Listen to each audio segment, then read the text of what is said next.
Bonjour et bienvenue au webinaire en langue française du WHRC, le Women Human Rights Campaign, la campagne pour les droits humains des femmes. Le WHRC, c'est l'organisation féministe radicale à l'origine de la Déclaration des droits des femmes fondée sur le sexe. Vous pouvez lire la déclaration sur notre site qui va être indiquée dans le chat et nous vous invitons à la signer. Alors, cette déclaration, elle a été créée pour combattre le remplacement de la notion de sexe par la notion d'identité de genre, que ce soit dans la loi, dans les politiques et dans la pratique sociale. Ce remplacement crée de nouvelles discriminations à l'égard des femmes et des filles dans le monde. Et notre organisation, le WHRC, est mondiale. Jusqu'à maintenant, nous sommes représentés dans 33 pays du monde, ce qui montre que le remplacement du sexe par l'identité de genre est répandu, mais ça montre aussi que les femmes sont concernées et motivées à la combattre.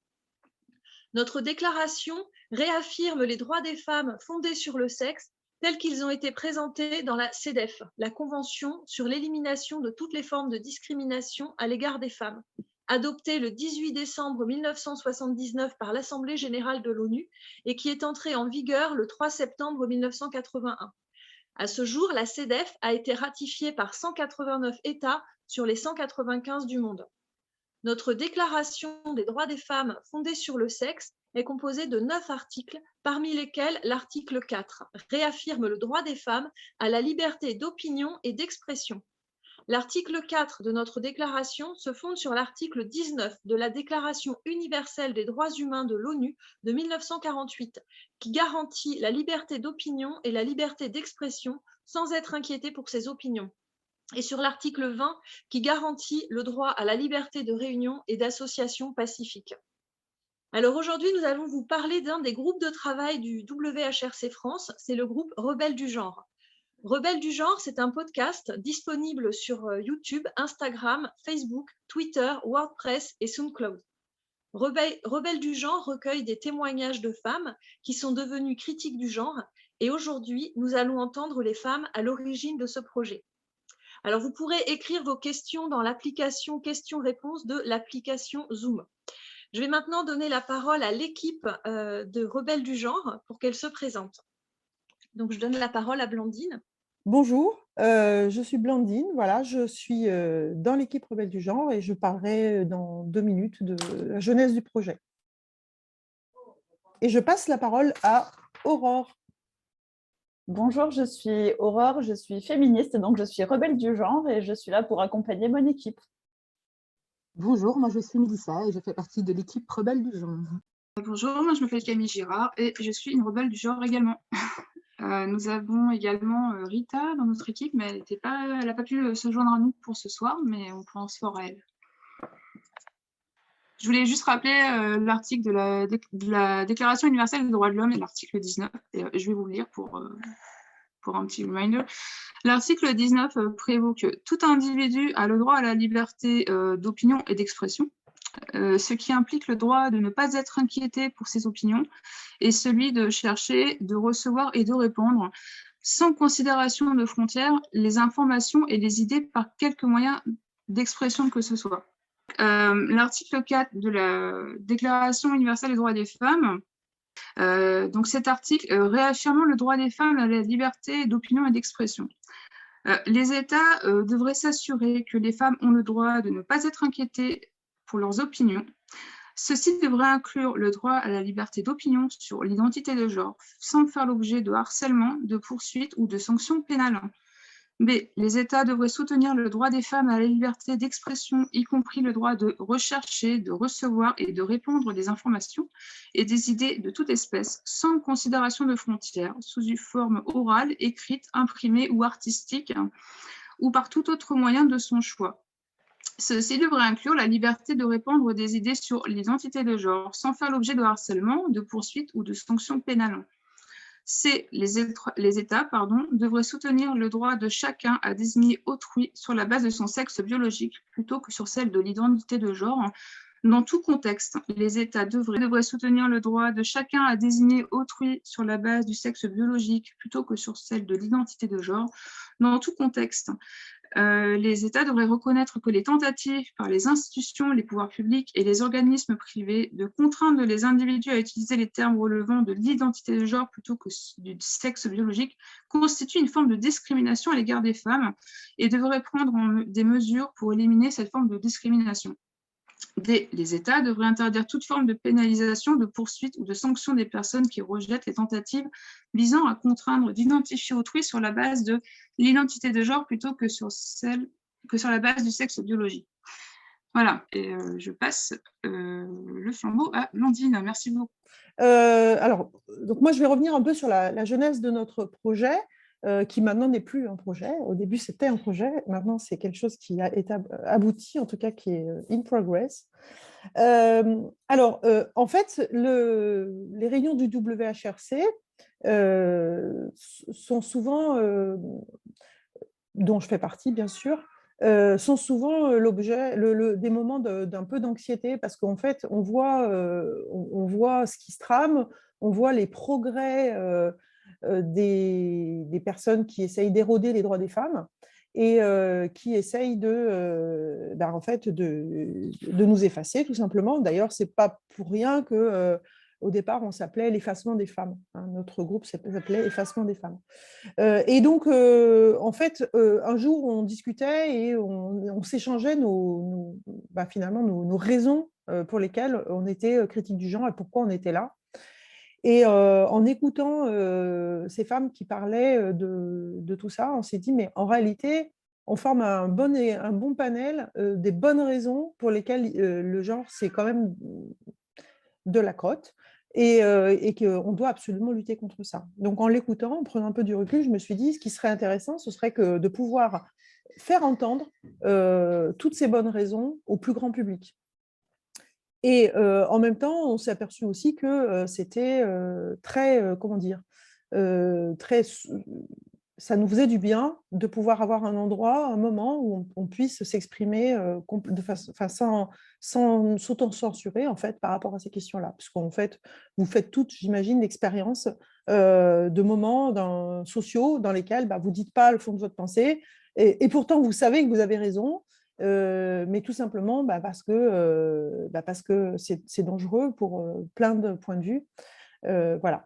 Donc, on a d'un coup décidé d'essayer de réfléchir à cette question de la voix des femmes. Et on a décidé de créer 2 groupes de travail pour porter la voix des femmes. En fait, on a eu 2 groupes de travail qui se sont constitués simultanément. L'un qui visait à rédiger des témoignages sous forme d'articles, avec un objectif de faire des articles de type blog qu'on aurait pu diffuser sur les réseaux sociaux, et l'autre qui disait on va faire des podcasts pour faire entendre la voix des femmes.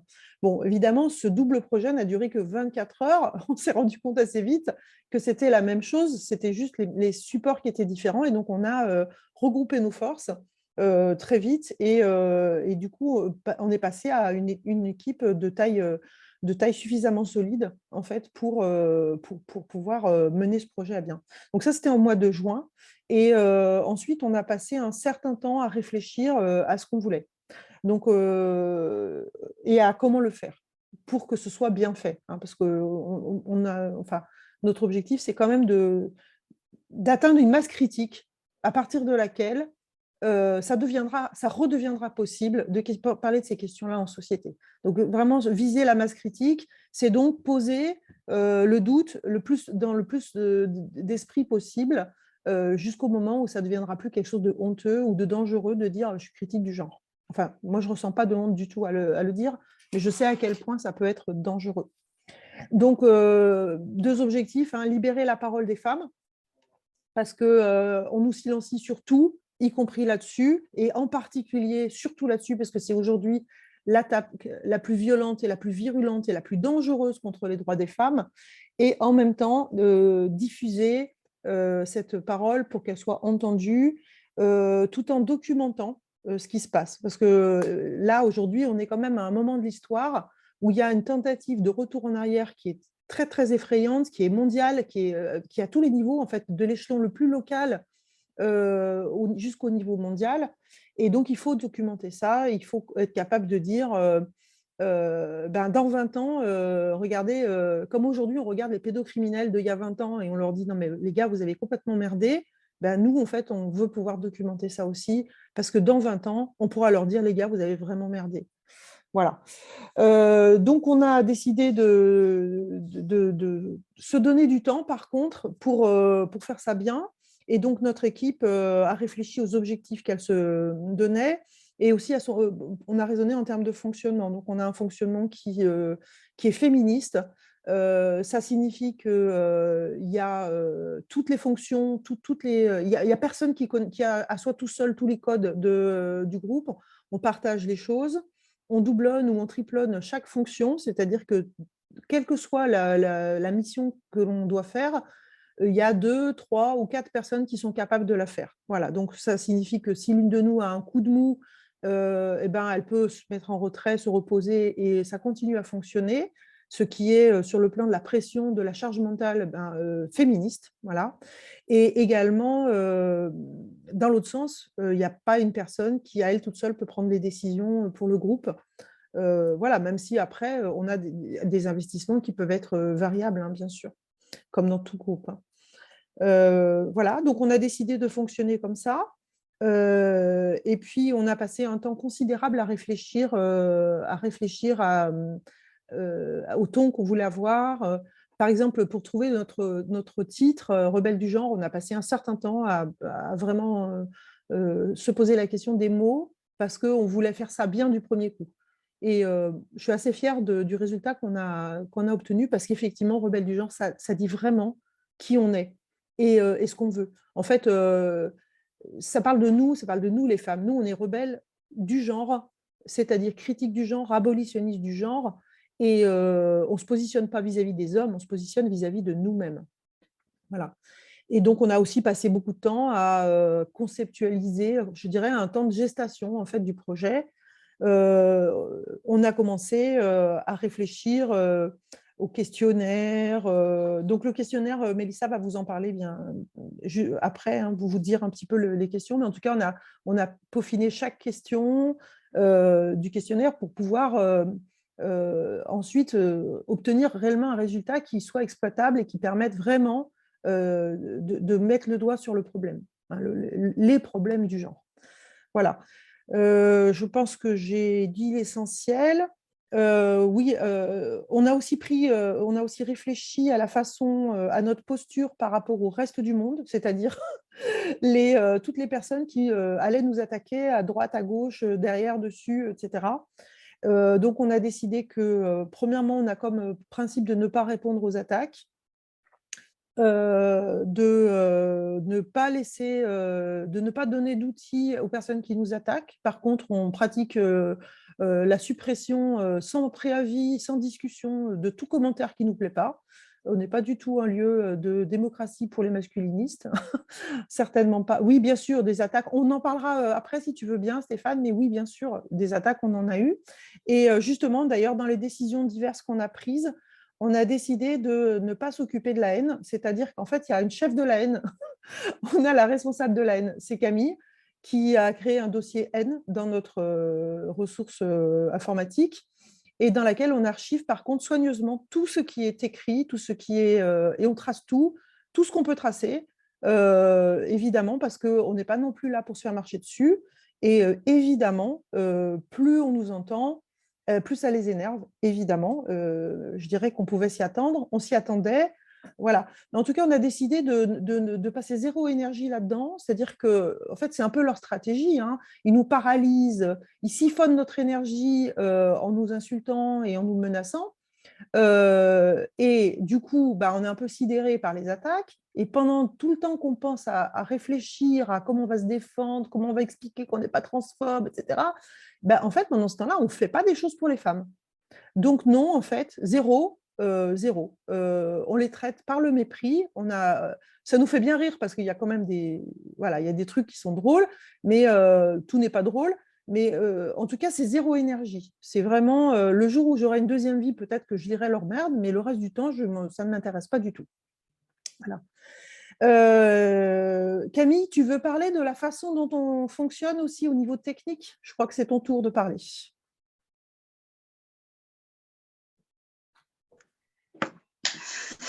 Oui, merci Blandine, j'aime bien comment tu dis ça, je vais leur donner 0 énergie et tu as bien raison. Au niveau technique, en fait, tous les logiciels, tu me dis si je ne me trompe pas, tous les logiciels qu'on utilise, ils sont gratuits, on fonctionne qu'avec des freeware. Et on a une volonté de rendre accessible, de donner la parole à toutes les femmes. Et moi, en tant que militante prolétaire, ça me touche énormément. Parce que c'est vrai que quand on fait un groupe féministe, par exemple, ou une collective, ou une association, à un moment donné, il y a toujours la question de la contribution, surtout au niveau de l'argent qui se pose. Et quand on est prolétaire, surtout des femmes pauvres, alors là, c'est un truc, il y a une charge supplémentaire. C'est qu'en fait, nous, les femmes prolétaires, on n'est jamais assez, on ne donne jamais assez, on ne fait jamais assez bien les choses. Et ce qui est bien dans notre collectif, chez les Rebelles du Genre, c'est que comme il n'y a pas d'argent, il n'y a pas de financement, on n'est pas financé par des lobbies, je ne sais trop quoi, il n'y a rien, quoi. On fait tout nous-mêmes. Et c'est vraiment une volonté de donner la parole et puis de la transmettre peut-être à des femmes qui ne sont pas forcément dans les milieux féministes, par exemple parce qu'elles sont pauvres, mais qui peuvent être quand même critiques du genre. Il n'y a pas besoin d'être féministe pour être critique du genre, hein. Il n'y a pas besoin de l'étiquette féministe, même si généralement on l'a. Et moi, personnellement, ça me tenait à cœur et ça nous tient toutes à cœur, en fait, qu'on puisse se rencontrer virtuellement. Alors, c'est vrai que ce serait bien de le faire en vrai, mais ça se passe tellement bien, la façon dont on le fait actuellement. On se rencontre sur des logiciels gratuits, on discute, on a des échanges, on respecte toujours la volonté des participantes. Si quelqu'une change d'avis, elle change d'avis. Si finalement, il faut être anonymisé, il n'y a aucun problème. Si il faut parler à sa place, il n'y a aucun problème. Alors, on passe aussi par YouTube. L'intérêt de YouTube, c'est qu'on met les sous-titres, ce qui permet à des personnes qui ne peuvent pas forcément bien entendre ou qui ont juste envie de lire en même temps qu'elles écoutent, de pouvoir lire les sous-titres. On a le format blog pour celles qui préfèrent lire directement. On a les vignettes pour celles qui préfèrent les vignettes. Moi, je sais qu'on m'a fait des retours sur le fait que moi, j'aime bien lire le texte plutôt que l'écouter. Moi, j'aime bien les vignettes. Moi, j'aime bien écouter directement en podcast. Ce qui est bien avec le podcast, c'est qu'on lance le truc et puis on peut continuer, je sais pas, à conduire ou à faire autre chose.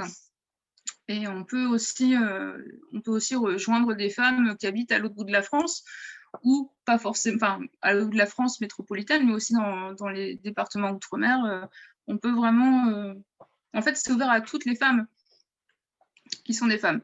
Ça, c'est notre seul... Wow. Ok. Ah bah oui, Mélissa. Voilà, donc moi, c'est Mélissa. Donc, j'ai pas trop l'habitude de m'exprimer devant plein de gens, donc j'ai écrit quelque chose, donc je vais le lire. Donc voilà, je suis Mélissa, je suis maman solo, je suis féministe radicale, militante. Je vis en Belgique et j'ai rejoint WHRC Nous Femmes il y a plus ou moins 3-4 mois. Elles m'ont gentiment invitée à les rejoindre suite à un article que j'ai écrit en reprenant une de leurs interventions que je vous encourage à suivre sur YouTube. Je suis d'ailleurs une des seules Belges actuellement, je crois qu'on est 2-3, donc dans WHRC Nous Femmes France. Si une des sœurs belges engagées nous écoute, j'en profite pour les inviter à prendre contact avec WHRC via Facebook par exemple. Je suis certaine que vous y serez sororalement accueillis. Donc, j'ai assisté aux premières réunions et j'y ai découvert des femmes engagées, des femmes aussi inquiètes que moi concernant la mainmise qu'a le transactivisme sur le débat, et ce, dans nos deux pays. Et sa violence aussi, complètement assumée et légitimisée par d'autres. Elle m'a ensuite proposé de les rejoindre dans l'équipe des Rebelles du Genre. Ayant besoin de sens dans mes luttes, j'ai accepté avec plaisir, et depuis, on vit quelque chose d'un peu fou. C'est terriblement agréable de faire du bien aux femmes, de se sentir utile et d'aider les femmes à être entendues. Vos retours nous font d'ailleurs toujours du bien. Ils sont aussi importants que le partage de la parole de femmes et de notre travail. J'en vois d'ailleurs, je profite pour faire une petite parenthèse, au nom de toutes les rebelles du genre, toute notre sororité et notre soutien à nos sœurs belges agressées à Bruxelles. Donc 12 femmes, dont Caroline Huens, une féministe radicale bruxelloise que je cite avec son accord, contre une foule monstre et parfois cagoulée de rose. Alors bon, j'imagine que c'est plus queer friendly, hein. On va se permettre de faire un peu d'humour, hein, même si moi, ça me rend terriblement en colère et triste. L'agression et la violence que vous avez subies ce dimanche 28 novembre dans les rues de Bruxelles, en pleine manifestation contre les violences masculines, excusez mon émotion, est inacceptable. Les images tournent sur les réseaux et sont d'ailleurs visibles aussi depuis nos médias, Twitter, Facebook et Insta.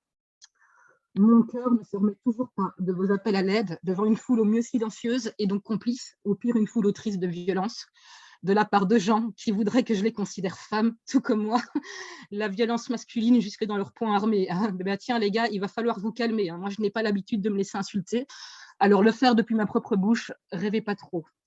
Donc, je reviens à nos moutons. Je prête ma voix à des femmes voulant préserver leur anonymat dans les témoignages. Et une de mes passions est donc l'écriture. Nous travaillons en équipe pour retranscrire les témoignages, ce qui, nous l'avouons, prend pas mal de temps. Et ce, afin de les surtitrer sur YouTube. Ensuite, je reprends celui-ci et certaines tournures de phrases afin que ce soit agréable à lire sur notre blog. Il va de soi que les petites modifications faites donc sur notre blog ne changent absolument pas le propos, mais il nous a semblé absolument important de fournir aussi un support écrit facile à lire pour les personnes préférant lire, les personnes malentendantes ou ne sachant simplement pas regarder la vidéo. Nous mettons aussi un point d'importance à souligner le travail des femmes ou des associations de femmes citées par les femmes qui témoignent. Nous relayons donc via ces articles leur actualité, comme la sortie du livre de Dora Muto ou sa page Instagram Tajoui lors du dernier témoignage sorti hier, témoignage que je vous invite à regarder si ce n'est pas encore fait, ou même l'Amazon Paris, dans laquelle Anicia, de l'épisode 7, milite. Le harcèlement et les inversions que subissent Dora ou d'autres, comme Anicia, Marguerite et j'en passe bien trop, est particulièrement insupportable pour nous, femmes, féministes et militantes. C'est aussi, comme l'ont rappelé mes copines de lutte, une des raisons de l'existence de notre groupe. Nous ne pouvions plus laisser ces femmes être des catalyseurs d'une haine complètement injuste, démesurée et injustifiée et rester silencieuses. Notre existence se rajoute à celle existante déjà, pour dire que cela suffit et qu'on ne nous fera plus taire. Notre force réside dans la confiance que nous avons les unes dans les autres, notre capacité de travailler en équipe et notre complémentarité. Certains écrivent, d'autres montent ou mettent au service du groupe leur talent de graphiste. Parfois, nous nous apaisons entre nous, car il faut savoir encaisser quand même les prises de position insultantes ou la détresse de nos sœurs. Parfois, nous nous faisons rire, parfois nous nous encourageons et nous nous motivons entre nous. Parfois, nous acceptons juste notre scène et juste colère, mais toujours ensemble. Je suis très fière et honorée de contribuer à faire grandir un projet commun et essentiel comme celui-ci, avec des femmes aussi géniales et courageuses. Et je remercie encore toutes ces femmes qui nous font confiance et qui permettent à tout ceci d'exister. Je remercie celles qui nous partagent aussi, c'est tellement important. Notre force, c'est d'être unis et ensemble. Voilà, si vous avez entendu beaucoup d'émotions dans ma voix, c'est normal, il y en a, j'ai fini. Merci Mélissa. Donc c'est à moi maintenant de parler. Et oui, c'est vrai, ce que tu dis est très touchant et c'est vrai qu'on est extrêmement impliqués, mais je crois que vraiment ce qui est important de dire, c'est que c'est pour nous un moyen de continuer à vivre en fait dans un monde qui perd de son sens. Vraiment, je crois que c'est de ça qu'on parle aujourd'hui. Tout à fait, tout à fait. Voilà. Alors maintenant, je vais revenir sur finalement le premier épisode, enfin la façon dont ça s'est passé là depuis, les premières choses, ce qu'on a vu, ce qu'on a constaté, etc. Donc en fait, en gros, si on doit découper le temps depuis le moment où on a eu cette idée, alors juin, juillet, août, on a réfléchi, on a conçu le générique, la musique, donc que vraiment, si vous n'êtes pas allé écouter, écoutez-le. C'est une déclinaison de l'hymne des femmes avec nos paroles dessus. Enfin, on a vraiment beaucoup réfléchi pour que ce soit cohérent. Donc, effectivement, on a beaucoup réfléchi à la question de l'anonymat, pas l'anonymat, enfin, pour vraiment pouvoir faire tout ce que les femmes voulaient, en fait. Hein. Donc, on essaye véritablement de permettre que les témoignages se fassent dans le respect total de la parole des femmes. Alors, ça ne veut pas dire qu'on va faire témoigner n'importe qui et sur n'importe quoi, parce que là, on est vraiment dans du témoignage de personnes qui sont critiques, abolitionnistes du genre et qui ont évidemment des témoignages personnels à apporter, bien sûr. Mais voilà, donc en tous les cas, notre désir, c'est vraiment de préserver cette parole parce qu'elle est souvent méprisée, piétinée et je crois que c'est vraiment le pire qu'on puisse nous faire, c'est d'essayer de nous faire taire. Alors bref, on a travaillé. Alors ce qui est assez marrant ensuite, à partir de septembre-octobre, là, on piétinait un peu, on peaufinait les trucs. Et puis un jour, en novembre, Je crois que c'était tout à fait début novembre. On s'est dit, mais en fait, qu'est-ce qu'on attend? Qu'est-ce qu'on attend? On avait tout qui était prêt. Et on parlait comme ça, on était en visio, parce que vraiment, on travaille beaucoup que en visio. Et, enfin, voilà. Et on s'est dit, mais en fait, on n'attend rien, on est prête. Alors, on s'est mis un coup de pied au derrière et on a publié comme ça. On est monté en haut du toboggan et on est parti. On a publié le premier épisode comme ça, qui d'ailleurs était mon témoignage. Et c'était un peu vertigineux parce qu'on ne savait pas du tout où on allait. Aucune de nous n'avait fait ça avant. Franchement, moi, si on m'avait dit il y a 3 mois que je saurais faire du montage audio, que j'aurais un podcast avec des centaines d'abonnés, etc., j'aurais hurlé de rire. Et pourtant, on l'a fait. Alors, à partir du moment où on s'est lancé, on s'est rendu compte qu'il fallait faire ça, gérer les sous-titres de YouTube, enfin, il y a plein de trucs comme ça. Mais on l'a fait, voilà. On l'a fait et comme on avait très très bien anticipé beaucoup de choses avant, du coup, on a pu instantanément lancer en même temps la chaîne YouTube, le compte Instagram, le compte Facebook, le compte WordPress pour le blog, le compte SoundCloud pour le podcast et le Twitter. Donc, on a sorti les 6 médias au même moment, instantanément. Et ça a été un succès, relatif bien sûr, mais instantané. C'est-à-dire que immédiatement, on a eu des centaines d'abonnés. Enfin, pas immédiatement, ça a mis quelques heures. Mais on voyait le compteur des abonnés qui montait comme ça. Alors évidemment, quand on sait que maintenant on interviewe, par exemple, Dora Muto, qu'on a interviewée, dont on a publié le témoignage hier, elle a presque 600 000 abonnés. On n'est pas du tout à son niveau, mais quand même, là, on a dépassé tout à l'heure les 700 abonnés sur notre compte Instagram. En fait, on est quand même vachement fiers de ça, parce que quand on regarde, si j'ai sorti quelques chiffres tout à l'heure, là, j'étais par exemple sur YouTube en cumulé 232 heures de visionnage de nos témoignages. Donc, en général, les personnes visionnent une dizaine, entre 5 et 10 minutes les témoignages. Donc, ça veut dire qu'il y a quand même eu énormément de personnes. Pour être précise, il y a eu 2500 vues. Tout à l'heure, on était à 2500 vues sur YouTube. Donc, 2500 fois quelqu'un qui...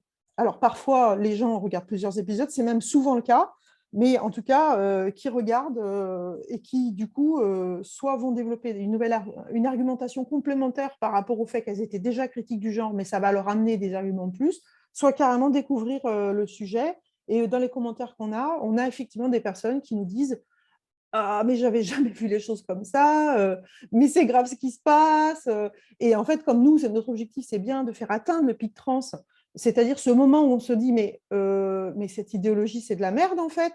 C'est notre objectif. Donc, chaque fois qu'une personne atteint le pic trans ou son approche, grâce à son raisonnement, c'est une victoire. Parce que c'est aujourd'hui, voilà, on est sur une guerre de position. Et chaque fois que le camp de la raison, le camp de la réflexion l'emporte, c'est une victoire. Voilà, donc voilà, au niveau des chiffres, on a sorti donc, hier le 8e épisode. On en était donc à 2500 vues sur YouTube tout à l'heure. Sur Instagram, 6500 vues à peu près sur Instagram. Et sur Facebook, on a quelques centaines d'abonnés aussi. Pas des... Voilà, ça fonctionne. Alors, les médias ne fonctionnent pas du tout de la même façon. Ce qu'on observe, c'est que les personnes s'abonnent à l'un à l'autre, mais en tous les cas, quand elles rentrent dans les rebelles du genre, elles pratiquent ce qu'on appelle le binge, c'est-à-dire qu'elles vont écouter tous les épisodes, ce qui montre qu'il y a un vrai intérêt et que ce n'est pas juste « tiens, j'ai écouté le témoignage de ma copine et puis j'arrête là ».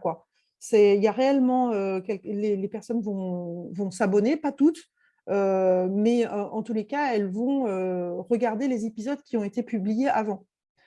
Et donc, tous les épisodes continuent à monter en fait en audience. C'est-à-dire que chaque épisode, tous les jours, est regardé encore, même les plus anciens. Voilà, donc ça, c'est bien parce que ça veut dire que c'est quelque chose qui va être durable et on a bien l'intention de continuer comme ça, puisqu'on a prévu de sortir 1 ou 2 épisodes par semaine selon en fait le travail que ça nous demande, parce qu'il faut savoir que ça nous demande évidemment des dizaines d'heures de travail chaque épisode. Quand on cumule tout ce qu'on fait dessus, c'est un travail considérable. qu'on essaye de faire le mieux possible, mais on n'est que des amatrices, évidemment. Et donc, ça nous demande beaucoup de temps et on s'améliore. Parfois, la qualité du son n'est pas parfaite, etc. Mais bon, on apprend et finalement, on n'arrive pas si mal que ça. Voilà, je crois que j'ai dit tout ce que j'avais l'intention de dire pour aujourd'hui. Oui, je voulais parler des compétences aussi. Mélissa nous a parlé de ses compétences en écriture. En fait, on a aussi toutes plus ou moins des champs de prédilection. Voilà, par exemple, Camille et la haine. Camille, c'est Twitter et la haine. Moi, c'est la rédaction des vignettes et la partie audio, montage audio. Rita, elle va faire du montage audio et de la partie design. Etc. Donc, chacune, en fait, peut avoir des compétences. Chacune, en fait, peut apporter quelque chose. Aurore et Mélissa et Rita prêtent leur voix pour les anonymes, etc., etc. Donc, en fait, on a chacune des fonctions de prédilection, mais aucune n'est indispensable. Voilà. Et ça, c'est vraiment très important. Je crois que maintenant, c'est à Mélissa qui va nous parler du questionnaire plus précisément. Non, tu n'es pas la haine, Camille. Tu es chef de la haine. Tu es chef de la haine. Voilà. Donc, je vais reprendre le questionnaire dans l'ordre des questions. Donc, la première question, elle nous permet de lancer le témoignage audio. Nous demandons à notre interlocutrice de se présenter. La deuxième question nous permet d'aborder son pic trans. Donc, comme Blandine l'a développé donc, tout à l'heure, nous lui demandons de nous décrire ce qui a fait qu'elle est devenue critique du genre. Et nous avons remarqué qu'il y a souvent un ou plusieurs éléments dans la vie d'une femme qui font que malgré son envie d'être gentille, alors vous ne voyez pas, mais je mets les guillemets à gentille, elle finisse quand même par dire stop à un moment. À la troisième question, nous lui demandons pourquoi elle pense que l'idéologie de genre est une menace pour les femmes, pour leurs droits, pour les enfants ou pour la société et la démocratie. Car au vu de la violence que les femmes se prennent quand elles se positionnent et qu'aucune femme ne prend du plaisir à se faire traiter injustement d'oppresseuse, il nous semblait clair qu'il y avait une ou des craintes derrière leur positionnement. Il est toujours très intéressant de les entendre développer ce point, car bien que nos positions se rejoignent, les nuances que chacune de ces femmes sont toujours très riches. Ensuite, lors de la quatrième question, nous abordons le point de l'anonymat, qui est choisi ou pas. Ces femmes nous expliquent donc pourquoi elles témoignent ou pas à visage découvert. Je profite de ce point pour souligner que chaque témoignage est précieux et important, que l'on soit anonyme ou pas. Votre parole compte.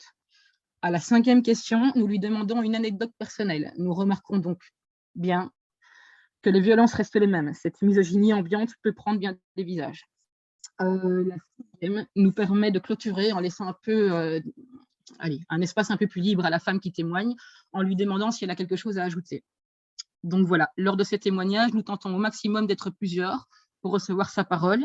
Il est important pour nous d'offrir au maximum donc un soutien et de la sororité à ces femmes au moment de leur témoignage et même après. Et j'ai fait le tour des questions. Je passe la parole. Merci. Alors, je reprends la parole, mais cette fois-ci pour témoigner. Alors, avant ça, je vous dis que pour la première fois dans les webinaires francophones, à la fin du webinaire, on va essayer, techniquement, j'espère que ça va marcher, d'ouvrir un espace de parole pour que vous puissiez intervenir. Et vous aurez la possibilité d'intervenir sans mettre votre caméra, parce que je vous préviens d'avance, c'est que le webinaire va être enregistré et va être mis en ligne sur YouTube. Donc, faites ce choix d'apparaître à visage découvert ou non. Et ensuite, vous pouvez également changer votre nom pour intervenir. Et alors, moi, je vais témoigner de comment ça s'est passé pour moi, puisque j'ai témoigné à Rebelle du genre et j'ai été une des premières à témoigner. Et ce qui m'a vraiment touchée, c'est l'extrême bienveillance des intervieweuses lors de l'entretien.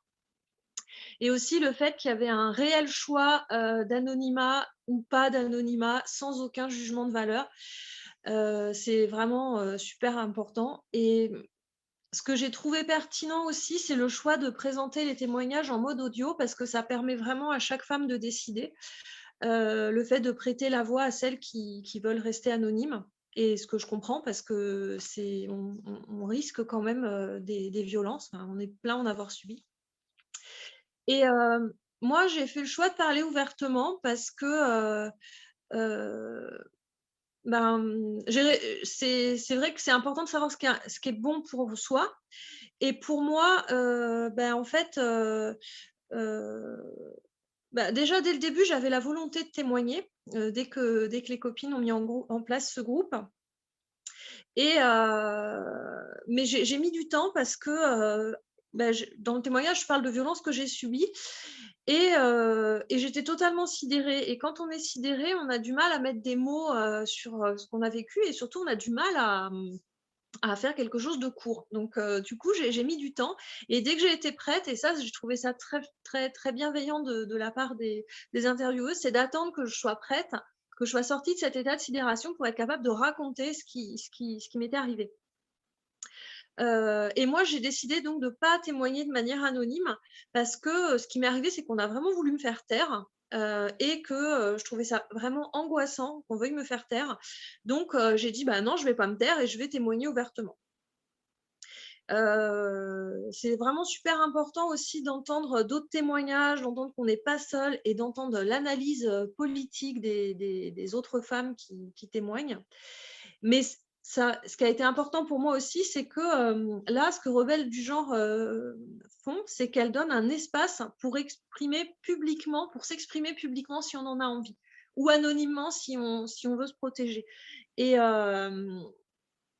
Et pour faire savoir vraiment toutes les violences qui sont faites aux femmes, tout simplement parce qu'on exprime un autre point de vue, tout simplement parce qu'on est lesbienne. Et donc, du coup, ça donne vraiment un espace aux femmes pour s'exprimer à une époque où on veut vraiment nous faire taire, quoi. Et ouais, aussi, moi, je sais que depuis que Rebelles du genre existe, j'attends toujours impatiemment les nouvelles publications, donc 2 fois par semaine. Voilà, et puis voilà, c'est vrai que chaque témoignage, moi, je suis impressionnée par l'analyse politique de chaque femme qui s'exprime et de voir aussi que je ne suis pas la seule et aussi que je ne suis pas la seule à avoir été naïve au début. Parce que ça, c'est quelque chose qui est important en fait de se dire on est énormément à avoir au début dit ah les pauvres ils souffrent et ça vient après la critique parce qu'on voit la violence, mais si on a été un petit peu entre guillemets naïve au début, c'est pas qu'on est bête en fait, c'est juste qu'on a de l'empathie. Et voilà, c'était pour mon témoignage. Et là maintenant, je vais demander aux Rebelles du genre si vous avez quelque chose à rajouter. Blandine, peut-être? Oui, merci Marie. Ça fait plaisir d'entendre ce que tu dis, des mots gentils comme ça. Oui, déjà, je voulais vous dire, donc finalement, notre initiative, elle est partie de notre sentiment d'impuissance et notre rage, en fait, d'être silenciés. Et donc, la première chose que nous pouvons toutes faire, vraiment, c'est signer cette déclaration des droits des femmes basée sur le sexe biologique. Donc, vraiment, s'il vous plaît, si vous n'avez pas déjà toutes signé cette déclaration, faites-le. Faites signer tout votre entourage, expliquez pourquoi c'est important. On ne peut pas continuer à regarder nos droits s'éroder, notre spécificité de femme être niée et ces espèces d'absurdes réflexions circulaires de être femme, toute personne qui se sent une femme. Voilà, signer cette déclaration. Vraiment, plus elle sera signée, plus on aura de l'audience. Signez et faites signer vos organisations. Si vous êtes dans des associations, etc., faites-les signer. Ça semble quand même assez incroyable de devoir dire aujourd'hui qu'une femme n'est pas un homme. Enfin, et surtout, un homme n'est pas une femme. Voilà, ça semble tellement absurde de devoir dire ça, mais pourtant on doit signer une déclaration pour le dire. Voilà. Alors l'autre chose que je peux vous dire, du coup, c'est si vous vous sentez impuissante, et je pense que c'est, en fait, nous nous sentons toutes impuissantes, vous devez peut-être vous dire qu'est-ce que vous pouvez faire, qu'est-ce que vous... voilà. Donc, ce que vous pouvez faire, c'est aborder ces questions dans votre entourage quand vous le pouvez. Et c'est vrai que parfois, finalement, il y a dans votre entourage des gens qui n'ont jamais réfléchi à la question. Le mieux, c'est de les amener à se poser des questions assez rapidement. Voilà. Donc, les questionner. Est-ce que, d'après toi, un homme peut être une femme? Qu'est-ce que tu penses du fait que des hommes aillent dans les toilettes des filles, etc. Ou est-ce que tu trouves normal qu'un homme puisse gagner des médailles aux Olympiques dans la catégorie femmes? Poser des questions.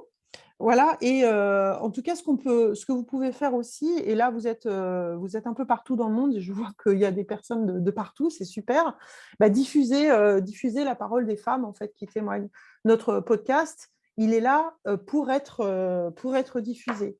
Donc, partagez les épisodes que nous rédigeons, que nous diffusons, enfin, que nous créons, podcastons, etc., enfin, tout ce travail qu'on fait, diffusez-le le plus largement possible, faites-le partager, et c'est parce que les femmes seront entendues, parce que leur voix portera, que les gens vont commencer à réagir et à réfléchir.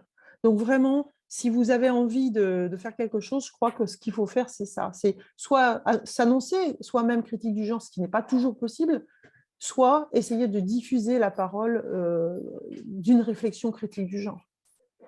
Voilà, je vous remercie. Est-ce que d'autres rebelles du genre veulent ajouter quelque chose? Bon, vous pourrez reprendre après, mais donc là, on va essayer de passer. Oui, vas-y. Je voulais juste remercier tout le monde d'être là, et donc toutes les femmes présentes, ça fait plaisir. Voilà, c'est tout. Alors, il y a Laure Caille qui voudrait parler. Je veux me manifester de façon tout à fait ouverte. Donc, je m'appelle Laure Caille, effectivement. Je suis présidente d'une association qui s'appelle Libre Marianne, une association féministe, membre de la Clé. Et ce problème de l'identité de genre ressenti m'est un peu tombé dessus. Et comme toutes les vieilles féministes au double sens du terme, de anciennes, puis pas très jeunes, effectivement, nous est tombé dessus. Et donc, nous avions pendant très longtemps contribué bien involontairement à ce qui s'est installé comme une arme de guerre contre nous, à savoir le remplacement du sexe par le genre. Je veux dire par là que pendant très longtemps, nous avons beaucoup bataillé pour montrer que le tout biologique qui sévissait à l'époque n'était pas vrai, et que le genre était une construction sociale. Nous n'avions pas pris garde, ou pas assez, j'imagine, au fait que déjà dans tout le milieu anglo-saxon, dans l'idéologie queer, etc., qui commençait à sévir il y a bien longtemps, le mot en plus en anglais gender était employé sémantiquement, tout à fait normalement, pour à la fois le sexe biologique et la construction sociale, ce qui n'était pas vrai en France, ce qui ne devrait pas toujours l'être, mais qui malheureusement est en train de se développer à la vitesse grand V. Ce que je voulais dire, j'étais un petit peu long, mais pour expliquer pourquoi je me suis intéressée tardivement, mais quand même beaucoup à la question. Depuis que j'ai découvert, pour tout vous dire, le WHRC en anglais, je le suis moins maintenant parce que c'est un peu difficile le samedi, mais pendant un an, je l'ai suivi très, très attentivement. En découvrant avec horreur ce que les nouvelles formes du masculinisme, parce que c'est bien de ça qu'il s'agit, les transactivistes ne sont rien de moins que des masculinistes qui entretiennent la confusion systématique entre le sexe, à savoir homme-femme, sauf pour la très petite minorité de personnes effectivement biologiquement intersexes, et qui ajoute à cela la confusion entretenue sur l'identité ressentie de genre, en fait dite ressentie de genre, et l'orientation sexuelle, parce que vous aurez remarqué que maintenant il y a une joyeuse, si je puis dire, confusion entre les discriminations contre les femmes, qui sont complètement donc éliminées, puisque maintenant les discriminations sont contre le genre, contre la transphobie et contre l'homophobie. C'est-à-dire que maintenant les femmes sont une minorité, considérées comme une minorité, bientôt comme complètement invisibilisées, et que comme vous, je suis bien désarmée pour combattre tout cela, mais je voulais vous dire que vraiment, je suis très, très, très heureuse qu'il y ait des femmes et des jeunes femmes comme vous qui reprennent le flambeau et qui, avec l'énergie que vous mettez, puissent se battre.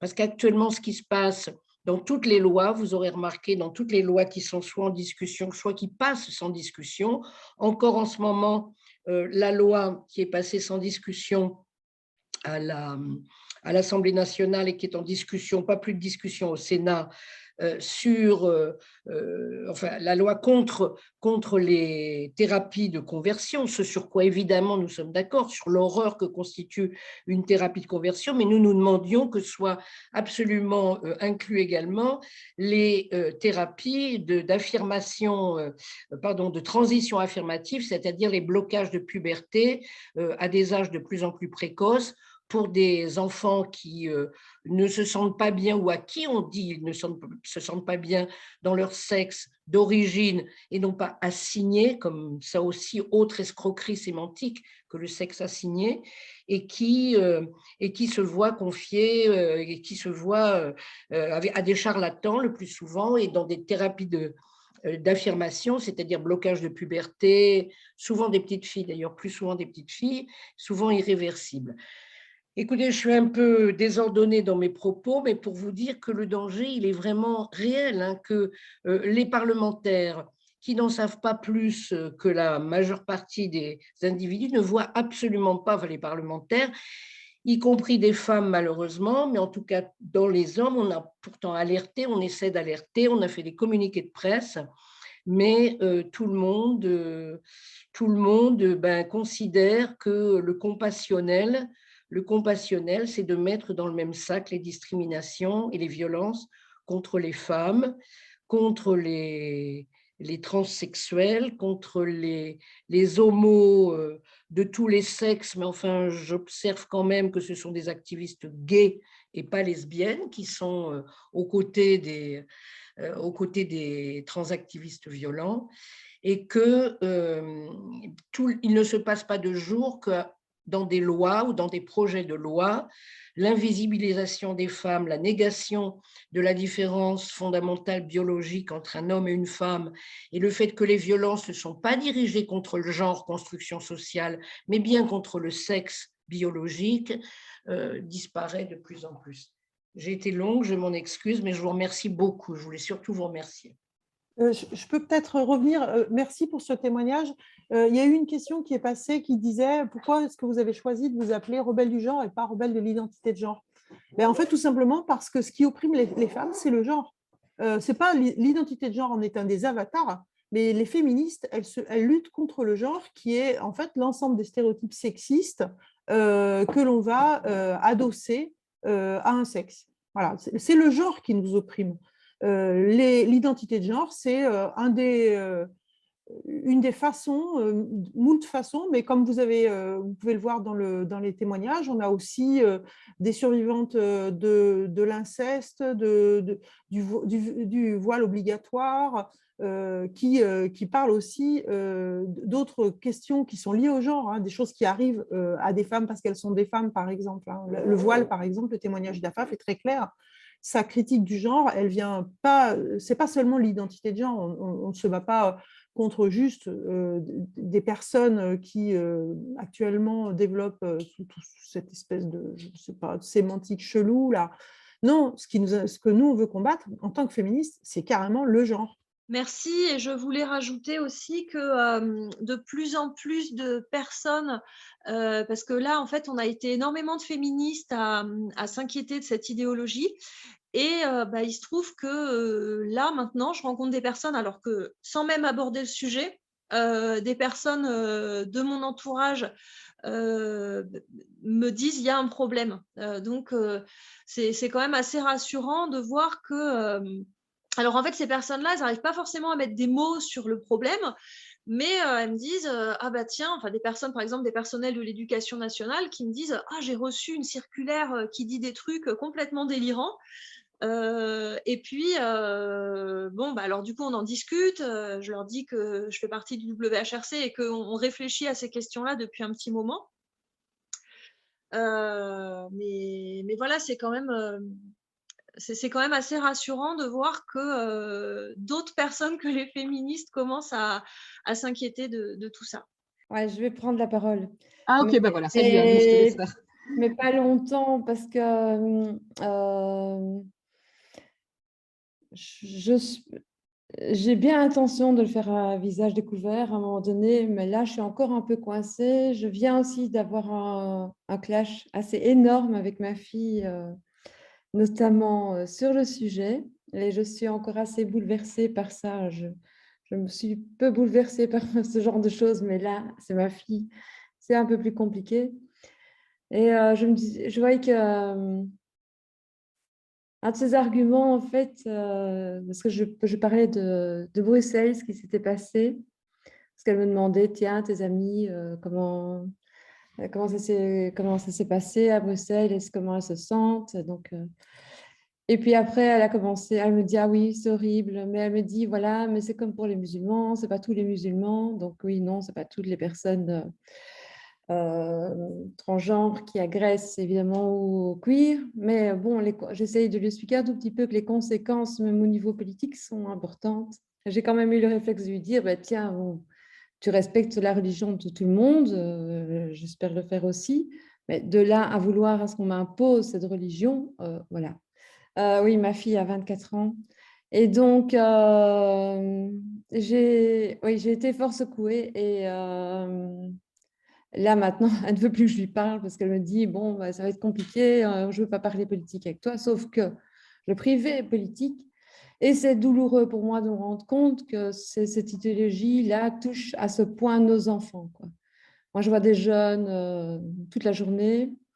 Quand je les vois, eux, ça me fait mal, mais je me dis qu'il faut faire quelque chose. Mais là, ça m'impacte directement. Et quand je vois tout ce que au niveau masculin, on nous a fait vivre depuis tout le temps, et que là, au nom de son ouverture, de son inclusivité, etc., elle laisse passer ça. Voilà. Donc, j'ai un peu de mal. Je vais m'arrêter. J'ai écouté, par contre, le témoignage de Dora.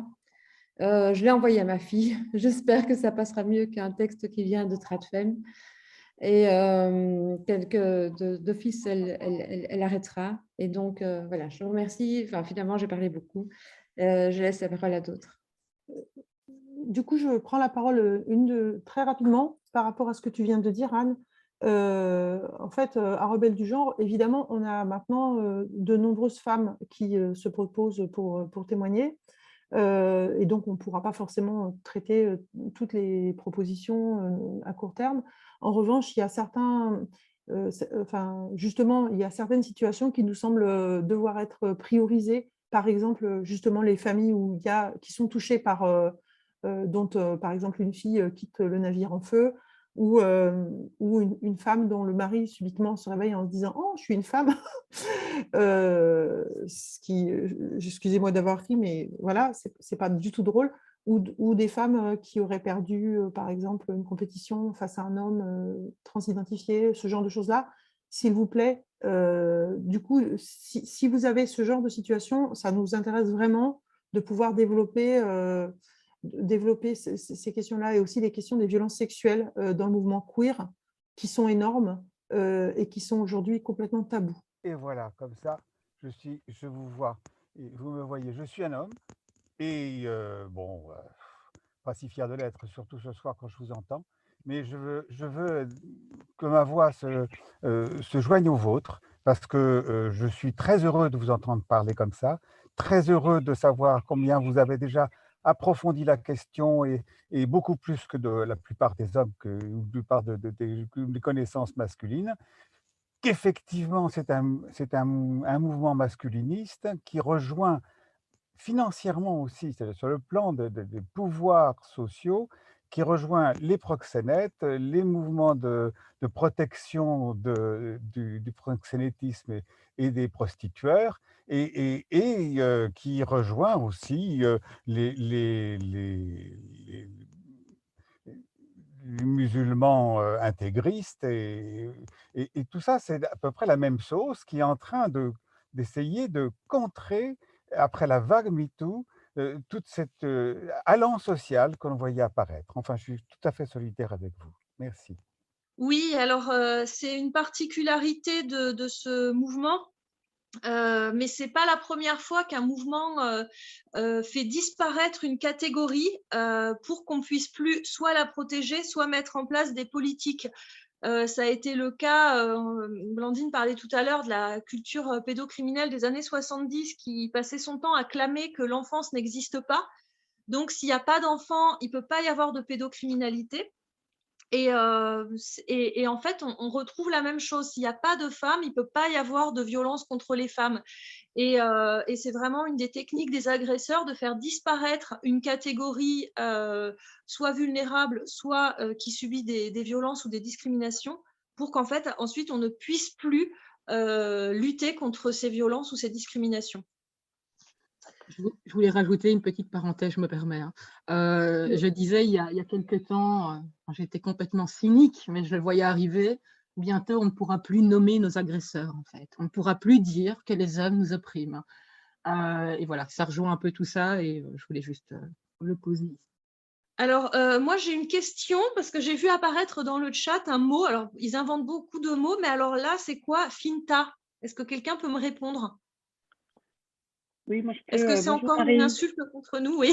Tu m'entends? Ouais, salut, pardon, c'est Stéphane de Suisse. Je suis à la maison, donc je fais vite faire. C'est en Suisse allemande, en fait, dans un formulaire, je ne sais pas lequel, mais c'est un homme qui a publié ça sur Twitter. Et c'était, il fallait choisir non pas est-ce qu'on est cis, pas cis, etc., non binaire, il fallait choisir si on était pinta. Donc c'est Frauen, mais ça marche aussi en français. Donc femme, intersexe, trans, non binaire ou asexuel, ou homme. Voilà. Donc c'est cette semaine, et on est tous un peu tombés par terre de voir que on n'était même plus une catégorie à part. Cis, c'est déjà pas terrible, mais pinta, c'est voilà. Mais je ne sais pas dans quel cas c'était ce formulaire, mais c'est dans un formulaire suisse allemand.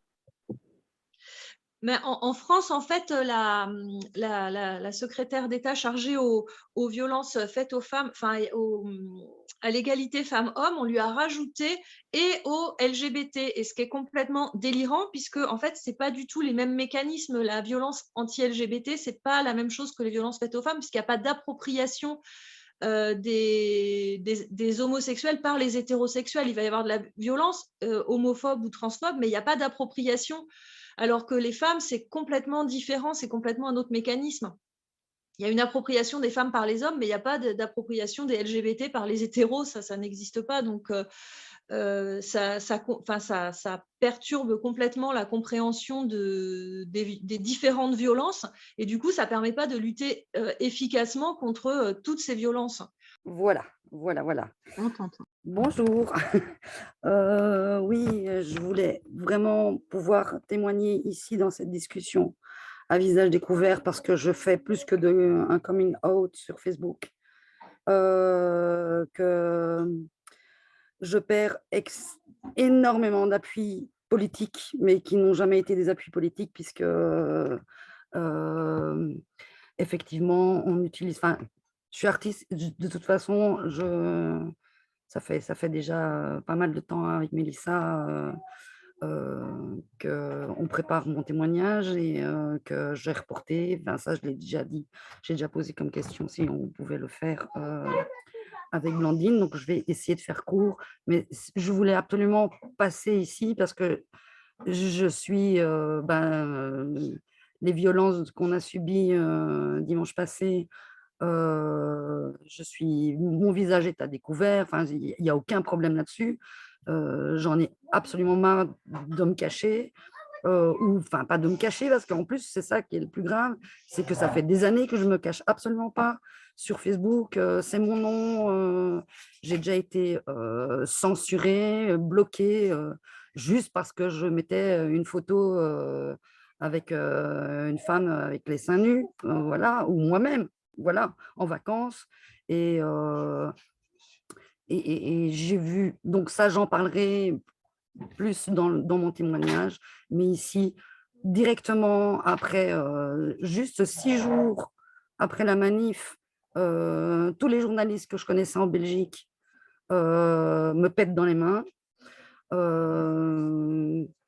Et ça me fatigue en fait, ça me fatigue que j'interpelle même aux journaux féministes, aux médias féministes, dans lesquels j'ai déjà témoigné il y a je ne sais plus combien de temps.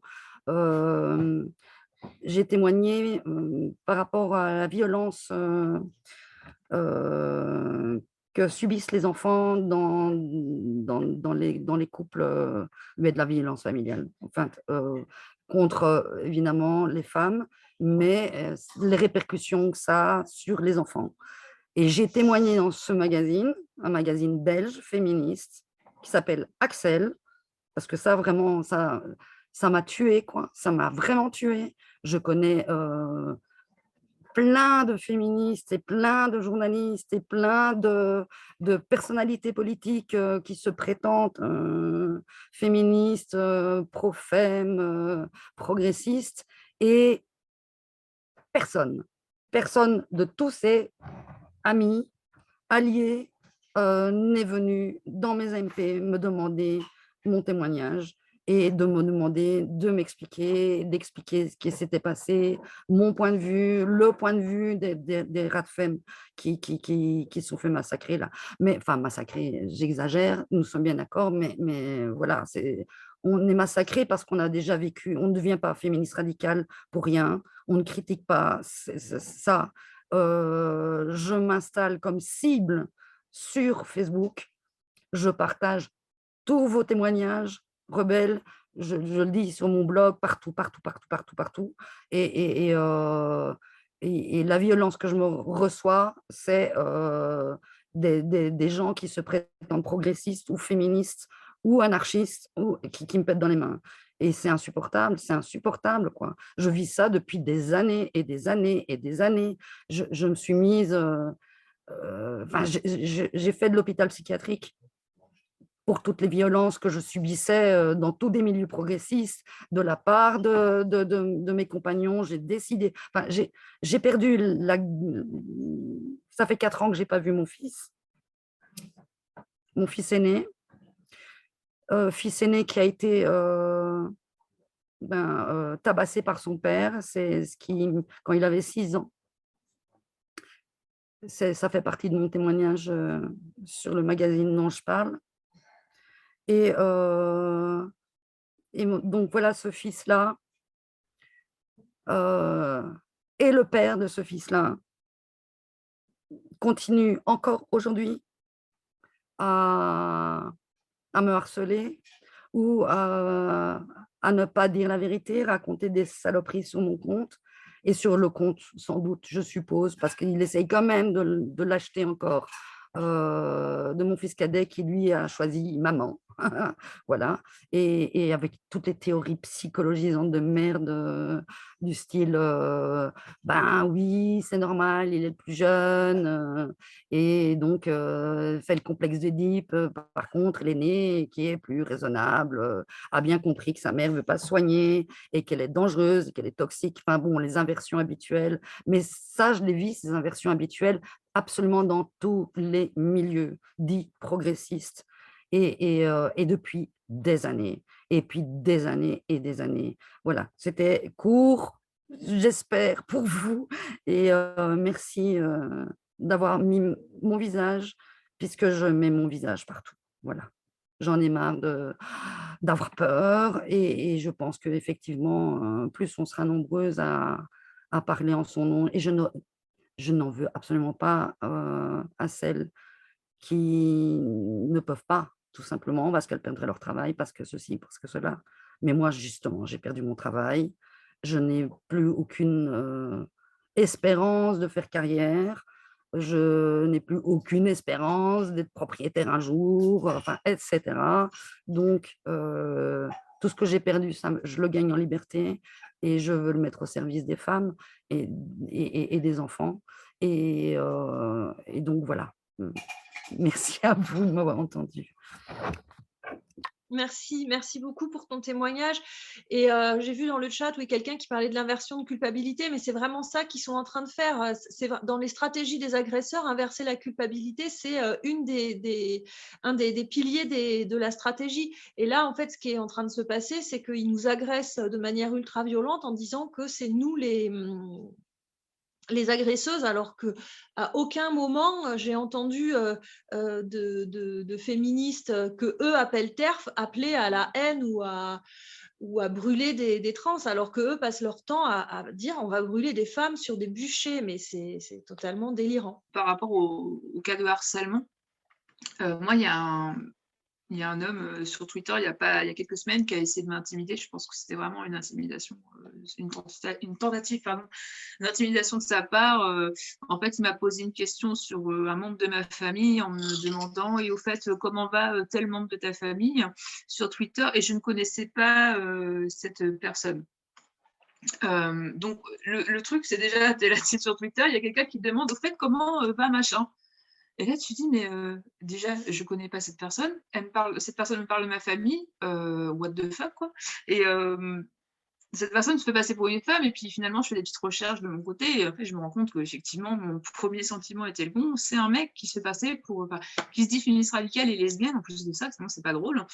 Et qui a essayé de me faire, mettre le doute dans ma tête, comme quoi, de toute façon, j'aimais pas cette personne de ma famille parce que je luttais contre ses droits, parce que j'ai une personne transidentifiée dans ma famille, dont je parlerai pas aujourd'hui. Et du coup, c'est aussi pour ça que j'ai pas encore fait mon témoignage, mais il arrivera lui aussi. Donc, moi, j'ai pris des screenshots de ça. Les screens de ce que ce mec m'a dit, on les a. Voilà, je sais aussi que au moins lui et un autre mec transidentifié, alors je sais qu'ils ont au moins regardé soit nos vidéos YouTube ou alors consulté notre blog, parce qu'il y a eu une analyse du témoignage de Blandine qui a été remise sur Twitter en disant oui, elle a dit ça et ça et ça. Donc on sait que vous nous regardez, les gars, et on va pas se taire, en fait, on va continuer. Et moi, perso, j'ai pas peur. Et à chaque fois qu'il y aura un mot de trop, un mot de travers ou une petite insulte ou quoi que ce soit, ça va être screené, ça va être répertorié et ça va être archivé. Et on saura en faire bon usage quand le temps viendra. Et pour les autres parmi nous et toutes les femmes, si jamais ça vous arrive, si vous gardez des preuves, mais franchement, ne vous souciez pas de vous dire que peut-être c'est pas de sa faute, que peut-être c'est un malentendu. Si vous vous sentez menacé par quelqu'un déjà sur Internet, gardez des preuves, faites des screens et partagez-les autour de vous. Partagez-les avec nous femmes, partagez-les avec les rebelles du genre, même si vous ne voulez pas témoigner. N'hésitez pas à partager ça, et souvenez-vous que vous avez le droit d'avoir une opinion, vous avez le droit d'exprimer cette opinion, vous avez le droit de vous tromper, vous avez le droit d'avoir tort, et avoir une opinion, ce n'est pas de la haine. Voilà, c'est tout ce que je voulais dire. J'aimerais seulement savoir si le groupe Facebook et le compte Twitter, en tout cas le groupe Facebook, c'est un groupe privé, celui de rebelles du genre.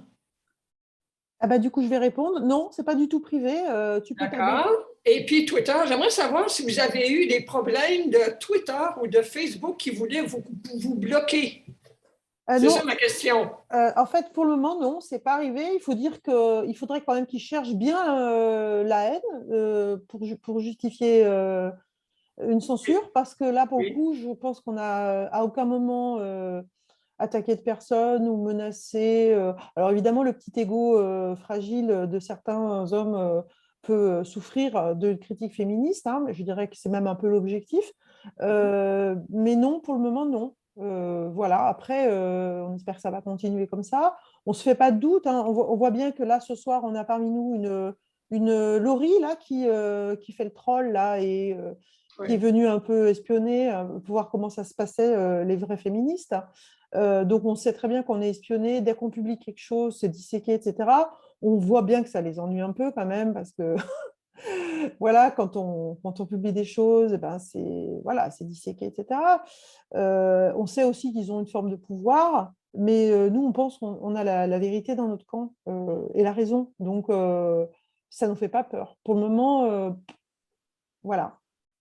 Puis là, par contre, juste un truc, hein, par contre, moi, les commentaires, les trolls, les mascus, les petits couillus là, qui viennent nous mettre des machins, hop, ça dégage. Oui, c'est ça. Dégage tout de suite, hein. Je perds aucun temps, zéro énergie, j'ai rien pour eux, on n'a rien pour eux, rien du tout. Nous, c'est les femmes. Nous, c'est les femmes. C'est bon, merci beaucoup. Alors, je vais passer la parole à Graziella et puis ensuite, on va être obligé de conclure. Donc, voilà, Graziella, c'est à toi. Bonjour à toutes. Alors, moi, je suis Graziella. Pour celles qui ne me connaissent pas, j'habite en Guyane. Et j'ai un peu découvert cette histoire de transactivisme par rapport à ce qui est arrivé à Marguerite Stern et surtout par rapport à ce qui m'est arrivé moi avec les médias. En fait, quand j'écoutais le témoignage de Caroline et par rapport à ce qu'elle a subi, par rapport à des soi-disant amis, je dois avouer que j'ai eu un gros deuil à faire. Et c'est quelque chose que j'aurais aimé partager. Bon, peut-être que certains d'entre vous se sont déjà blindés, mais c'est pas forcément évident quand on commence. Il faut vraiment prendre conscience que on a affaire à un lavage de cerveau très bien organisé, vraiment, et à une lâcheté généralisée de tous ceux qui soutiennent le mouvement transactivisme. C'est-à-dire qu'en général, alors moi, ce que je fais, parce que en fait, j'adore écrire, et ce qui m'est arrivé, ce qui m'a profondément choquée et blessée, c'est que tous les magazines et journaux, parce que je lisais qu'à gauche, en fait, tous les magazines et journaux que je lisais, il n'y en a pas un qui a eu le courage de répondre à mes questions. On m'a bloqué mes comptes, parce que j'étais sur Mediapart, ils ont carrément fermé, pas fermé, ils m'ont bloqué mon blog. On m'a supprimé des messages, on les découpait de façon stratégique pour enlever les critiques sur la misogynie de gauche, en fait, parce que moi je parlais de misogynie de gauche et lesbophobie de gauche aussi. Pareil pour Cosette, moi c'était un magazine, j'étais abonnée, mais une lectrice acharnée, et leur silence est encore plus violent que si on avait un débat ouvert, en fait. C'est extraordinairement violent. Et la lâcheté systématique, quand ils voient les transactivistes agresser les gens dans la rue, quand ils voient les messages d'appel à la haine, quand ils voient les incohérences du sujet, en fait, ils préfèrent tous détourner le regard, regarder ailleurs, parce qu'en fait, la base de tout ça, c'est leur besoin d'être vus comme de bonnes personnes. C'est quelque chose qui m'a aidée, c'est-à-dire que moi aussi, j'avais cette espèce de peur, parce que j'avais aussi la compassion. Ah, ils souffrent, ils ont souffert, ils n'ont rien souffert du tout. Enfin, les anciens trans, oui. Les trans d'aujourd'hui, c'est n'importe quoi. Il faut faire le deuil de toutes ces personnes qui n'ont pas le courage de dire c'est n'importe quoi. Il y en a plein qui le pensent. Il y en a plein. J'arrive à les coincer à chaque fois sur Twitter. J'insulte personne m'insulte en fait. J'arrive à détrôler les trolls, on va dire ça comme ça. Et en général, ils savent plus me répondre et ils me fuient. Il n'y a aucune base réelle sur ce qu'ils pensent. Et bon, c'est quelque chose que j'aurais aimé faire. Je sais qu'il y avait quelqu'un qui devait participer au débat sur le crayon, la chaîne YouTube de débat. Je me demande qui va avoir le courage d'affronter l'une d'entre nous. Franchement, ça ne tient pas la route. Et tous ceux qui se taisent ne sont que des lâches. Après, on peut pas... Enfin, c'est pas que je leur en veux pas. Ils ont tous peur pour leur réputation. Ils savent que c'est de la connerie. Ils savent que c'est n'importe quoi. Ils trouvent ça parfaitement injuste qu'une femme se prenne une gifle parce qu'elle refuse de sucer une bite. Mais ils sont incapables de dire c'est pas normal, ça va pas. Ils en sont incapables. C'est impressionnant. Moi, dernièrement, je discute plusieurs fois avec des trans. J'essaie de leur montrer qu'il y a un problème avec leur raisonnement. À un moment, ils bug en fait. Et il me dit ouais, mais je comprends pas ce que tu racontes. Je parlais de réalité du sexe et de la culture du genre. Et je lui dis, c'est normal que tu ne comprennes pas. C'est comme parler à un chrétien et il essaie de lui expliquer que la Vierge Marie, elle n'est pas vierge. Ni avant, ni pendant, ni après. C'est normal que tu ne comprennes pas que le sexe biologique existe. En gros, c'est ça. Et après, ils sont incapables de répondre. Donc, courage à toutes les sœurs qui se font silencier.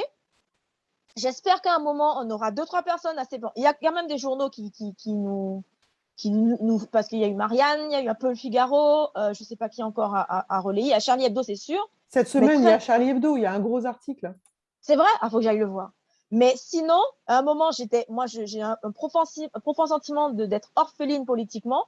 Ce sont tous des lâches, serviles, financés. Bon, j'ai mis un article d'Arab News. Quand j'ai lu ça, j'ai fait waouh! En plus, il y a les frères musulmans derrière. La dame qui a sorti le truc pour le site, bon, la nouvelle manière de parler au machin européen, il faut supprimer madame, monsieur, il faut pas dire Marie, il faut dire Malika. Enfin, toutes les conneries qu'ils ont sorties là en mode inclusif, elle est financée par les frères musulmans. Donc, en fait, il y a tout un conglomérat de gens qui détestent les femmes et les homosexuels derrière, vraiment. Entre les autogynéphiles en bande organisée, le WH machin truc là, ça s'appelle autogynéphiles en bande organisée. C'est tout ce qu'ils sont, vraiment.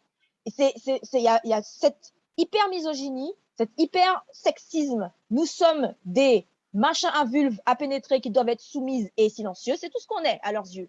C'est comme ça qu'ils voient les femmes. Et malheureusement, ils se sont alliés à des trucs de musulmans intégristes et politiques.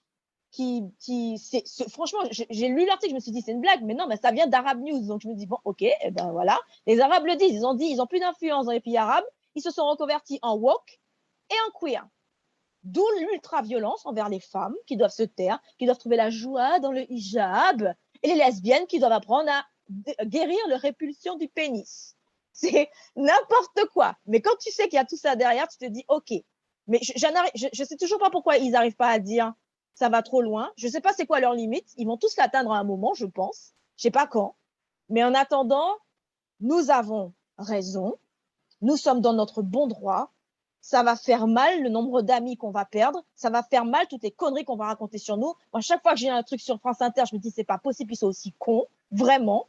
Mais on n'a pas le choix. Pour moi, on n'a pas le choix. C'est notre survie qui est en jeu, c'est la survie de nos droits qui sont en jeu. Il y a des lois qui sont passées dernièrement ça m'a brisé le cœur, ce qui est en train de se passer dans le monde, notamment pour les toilettes dans les collèges et les lycées, qui rendent directement mixte. C'est même pas les trans peuvent venir, c'est mixte direct. T'as plus le choix. Les filles, elles vont même plus aux toilettes. Que ce soit en Écosse, soit à Chicago, je sais pas, elles vont même plus aux toilettes, en fait. Donc, nous avons raison, nous sommes dans notre bon droit, on va se faire traiter de tous les noms, parce qu'il faut qu'on soit les méchantes de l'histoire, mais c'est pas grave. Donc, courage aux sœurs qui, malheureusement, découvrent. Moi, j'ai une immense tristesse en moi. Chaque fois que j'y pense, je me dis pas possible qu'ils soient aussi cruels, mais ils le sont et ils n'ont aucune limite. Voilà. Merci. Merci beaucoup, Graziella.